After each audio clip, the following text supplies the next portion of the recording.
ప్రభువునందు ప్రియులకు క్రీస్తు యేసు వారి అతి పరిశుద్ధమైన నామములో శుభములు తెలియజేయుచున్నాం. ఈ దినము హెబ్రోన్ క్యాలెండర్ వాగ్దానము.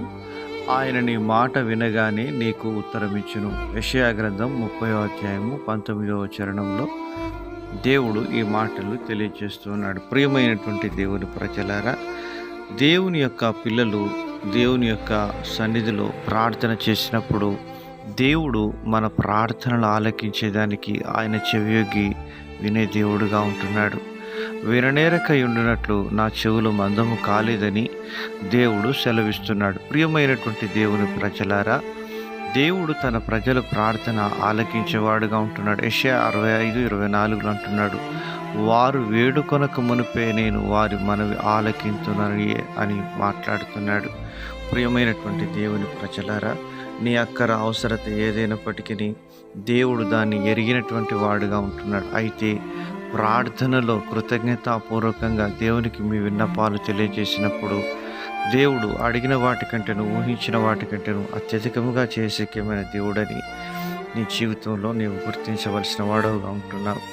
ఇజ్రాయేలు ఐగుప్తులో నుంచి విడిపించబడినప్పుడు ముందు ఎర్ర సముద్రం వెనక ఫరో సేనలు తరుగుతున్నప్పటికీ ఒకంత వారు భయభ్రాంతులకు గురైనప్పటికీ తిరిగి దేవుని వైపు మోషే ద్వారా వారు తిరిగి ప్రార్థన చేసినప్పుడు దేవుడు తప్పకుండా వారికి సహాయం చేసి వారిని విడిపించిన విధానాన్ని మనం చూడగలం.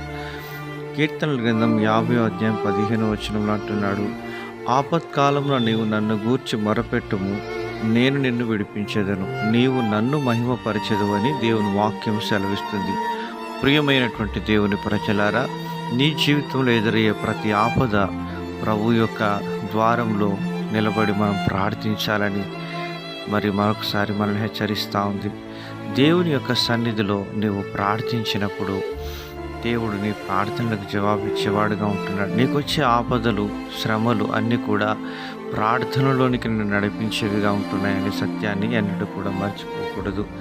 కనుక దేవుని వాక్యం మనకు సెలవిస్తుంది. ఇర్మియా గ్రంథం 29వ అధ్యాయం 12 నుంచి 14 వచనాల్లో దైవజనుడు ఇర్మియాతో దేవుడు మాట్లాడుకుంటున్నాడు.